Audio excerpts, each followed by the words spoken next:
buzz and a miss. All these bad rooms all over my shit. It go planet of the. Yes, my name is Colby. I'm on the marketing team for Get. Yeah. Sweet. Did you write that article? I believe it was in September. Might have been, because like when I first came across it, I'm like, man, this is great. It's just too early for people to grasp, I think. I think that's what it was. I think you're right. Yeah. It was such an early space. You know, people were still getting their heads around what blockchain was, right? Yeah.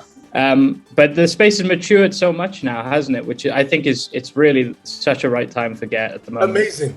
Amazing. And then I'm just so happy. I forget. I came across another video about it. I'm like, yes, I forgot about this token.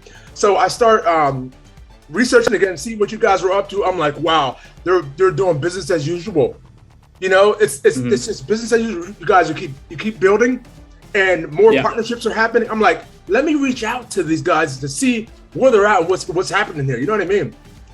Yeah. Yeah, no, I 100% get you. Yeah, I mean, to be honest, it's great to be connected. Like, it's so nice to have different people and get their experiences of how they came about Get, you know, and what they think of the actual project. Yeah. It's an exciting time. Crazy. So before we get started, full name and what is your role at Get Protocol? Yeah, so my name is Colby. I'm on the marketing communications team. I've been here for about a year. I actually was a community member to start with. I found out about the project in 2017. So, I mean, the project's been going since 2016, right? So it's a bit of a dinosaur in the space. We're the old I heard him say 2015. But no, 2016. Yeah.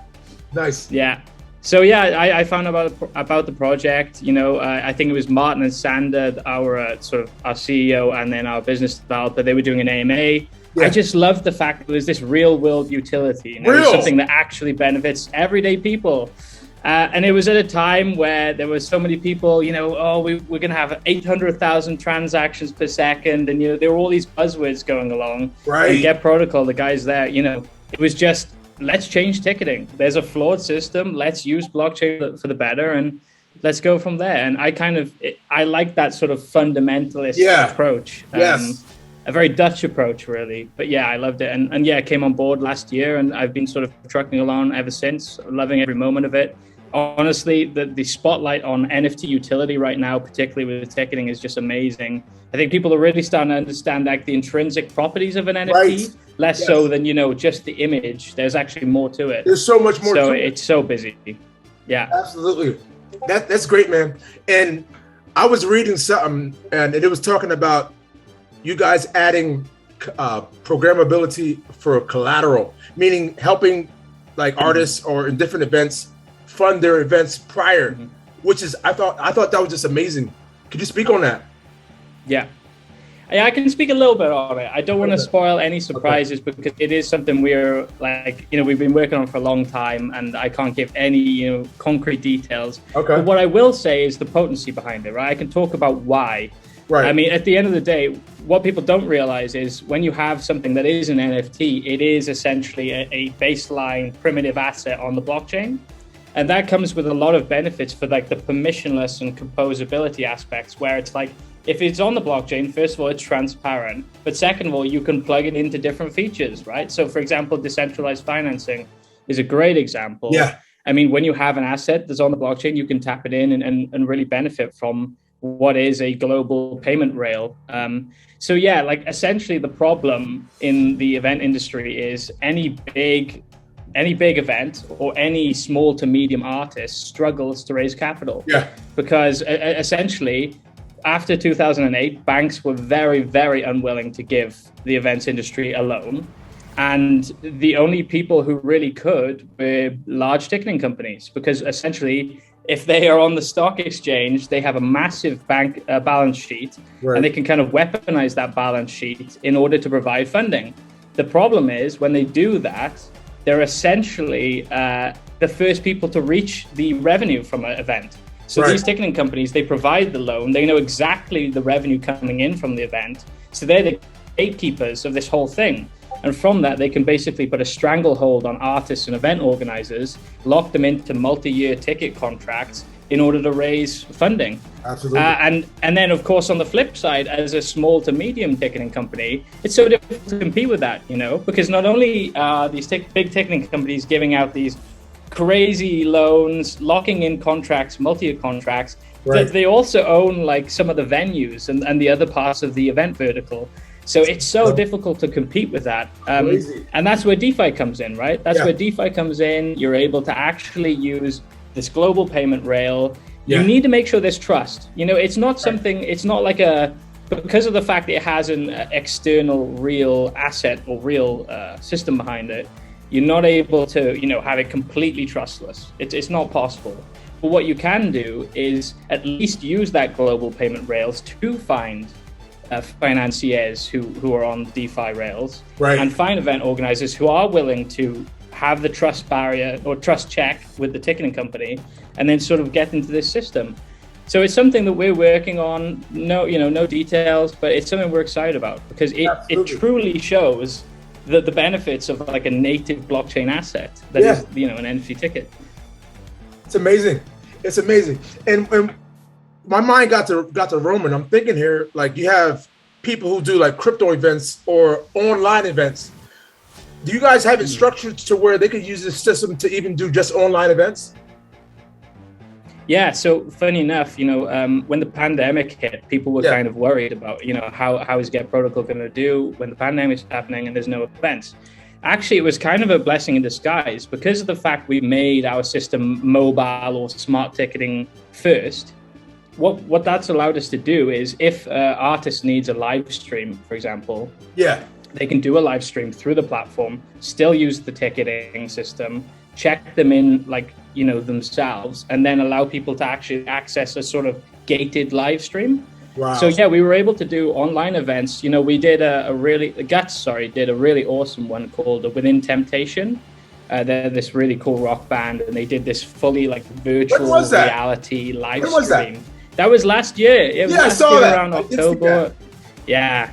I have to say, I'm not much of a rock fan, but I actually loved that. I really loved that event. And it just goes to show, you know, there is flexibility in the system, but also because there was the pandemic, you know, it allowed us time to build. You know, it allowed us to reach out to artists, reach out to ticketing companies. What do you want? What infrastructure is important to you? And something we were able to do in the pandemic that majority of ticketing companies just can't do is there was a big Guus Meeuwis, he's like a Dutch artist, big Dutch artist.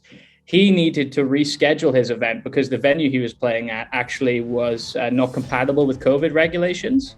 Now, with a normal ticketing system, if you'd issued them, you know, physically, or if you had external secondary markets, best of luck, right? Best of luck. You have to do refunds and then. So what our system, because it's digital first, we were basically able to just switch the venue at a dime without actually having to reissue the tickets. And then we also have this credit system. So the financing and the funding and the payments stay within the system, and the artist is able to, you know, keep that revenue and not lose it.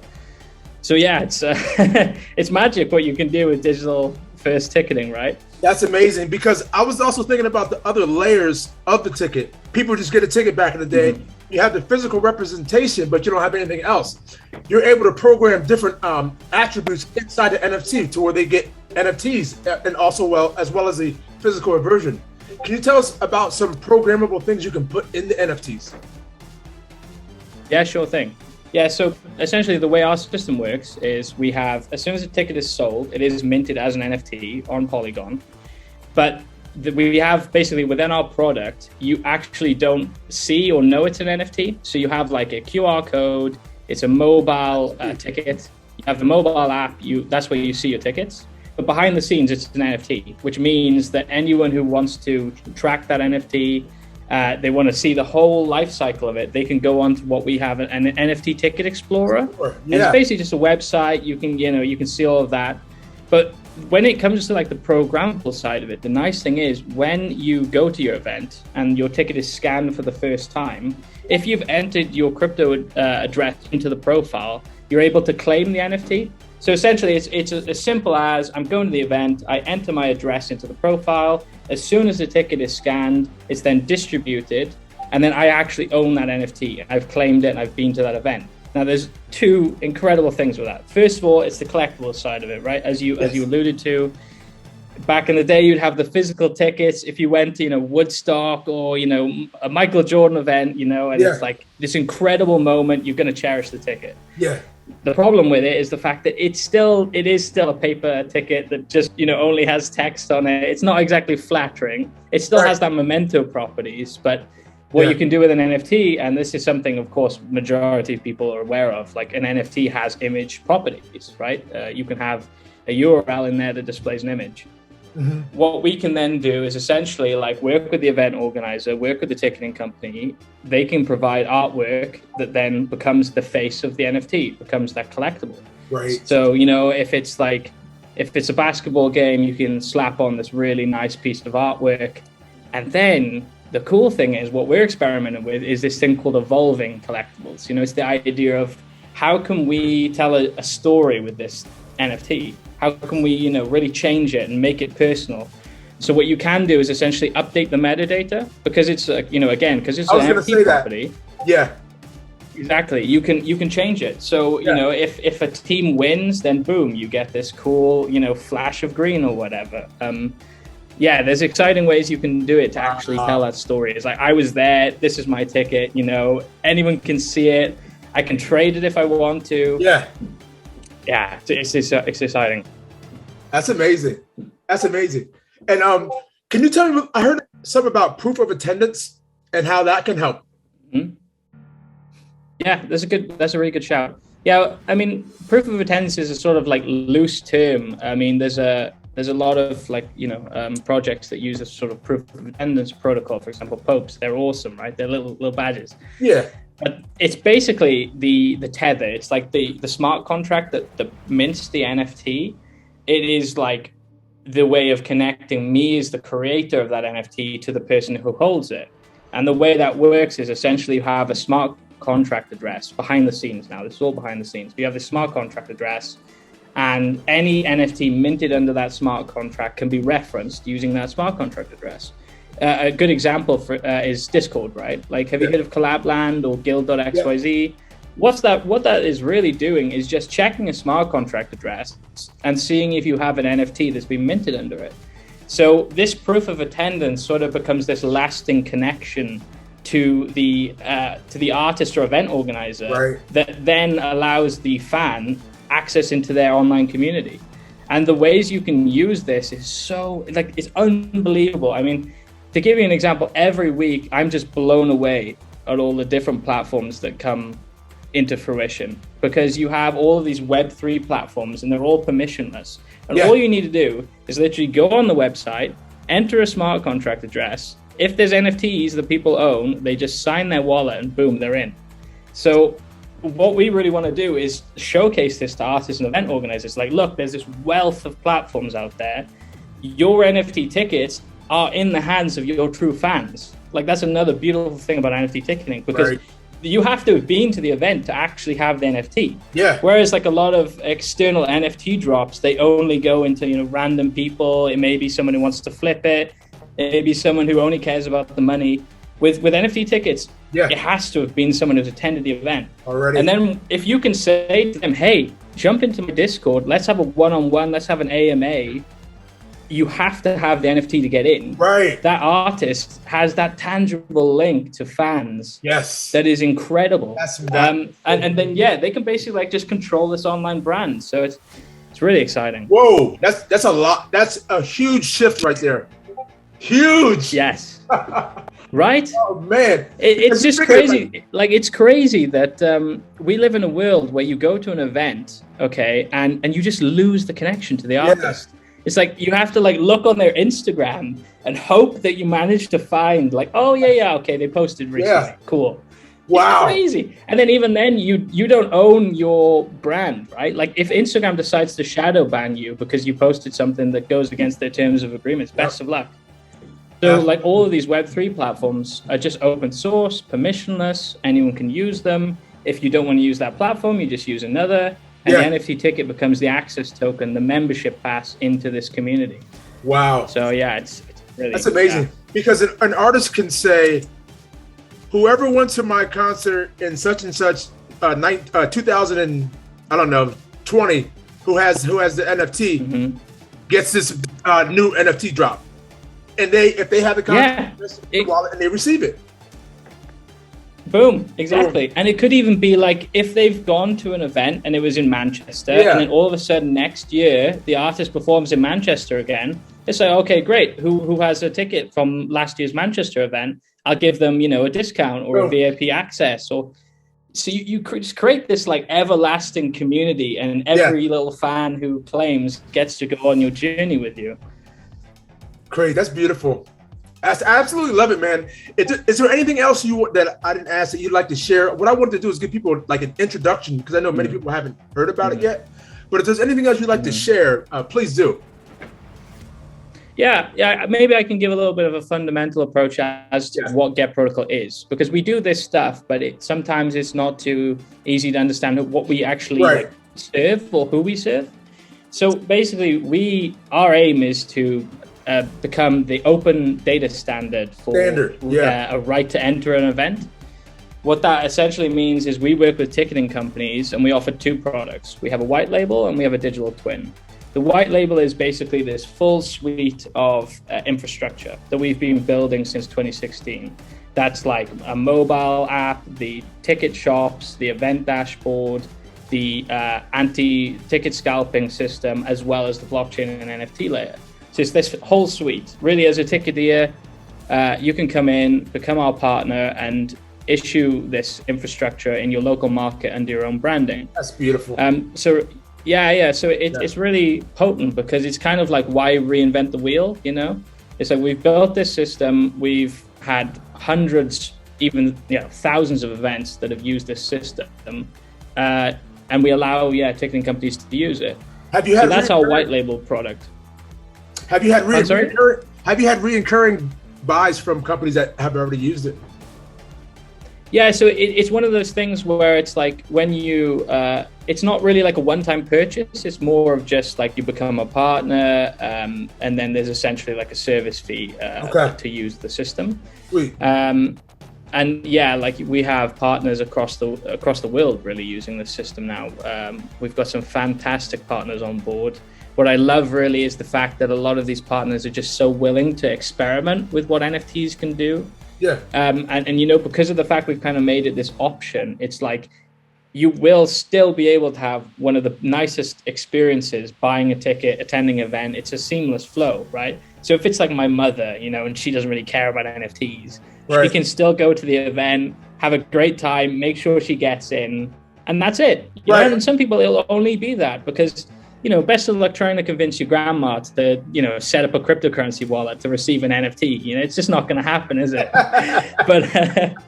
But the fact that we've got that optionality allows our partnering ticketeers to experiment, and see where it fits into their flow. So that's the one product. And then the second product is the digital twin. And that's basically a way of existing companies, and these are like enterprise ticketing companies, to tap into the blockchain and NFT layer with minimal risk, zero risk, and a really quick start time. It's essentially just an API, and every existing ticket that they issue can then be twinned, or basically it's a new NFT that's created on Get Protocol. I love how easy you guys made it for their integrations on the back end. Well, I think it comes from a time when we started, right? Like 2016, if you told someone, oh, we're using blockchain, not only would they not really know about it, but there was almost like, why the hell are you using that? Why would you want to use that? So if you went to an event organizer and said, oh, they're blockchain registered tickets and all of this and that, they'd go, I don't want this. You're right. So it really came from an ethos of it needs to be accessible to everyone. It needs to work and it needs to click. So, I think that's the ethos is kind of followed with us. It has to be good and it has to be easy to be a user of this system. Yeah. Sweet, man. So where can people get a hold of you and get a hold of information on Get Protocol? Yeah, sure thing. So there's the get-protocol.io. That's our website. That's really sort of like the front face of it. But honestly, we have a Discord. If you go to our Twitter, so that's, I think, get_protocol on Twitter. That's where you can find the link to our Discord. We have this really awesome community that really wraps themselves around the use case and the ticketeers and partners that we work with. it's a really humble, awesome sort of grassroots community. What I love about it is it was when I got yeah, you felt it? Yeah, because you know, certain Discord you go to, you got to be like, but like I went to get Discord and I was just like, yes, this feels nice, good. Oh, I tell you what, the community are gonna love that. I'm so glad you said that. Yeah. And I agree with you. I think it's such a fab place to be. And what excites me is like everyone else kind of gets the hype around an NFT ticket. So it's like every day, you know, if you pass 5,000 or 10,000 NFT tickets, it's like everyone's really excited, you know. It's not like, you know, hype around some random thing. It's actual tangible NFT tickets that are serving everyday people. But one thing we haven't mentioned, I'd love to mention, is the GET token.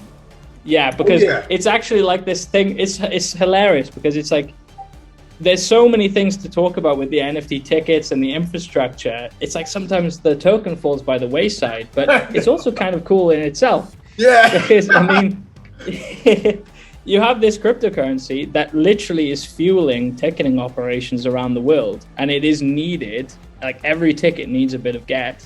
So like we've now created a system where the baseline demand for the token is linked to the number of tickets that are issued through the protocol.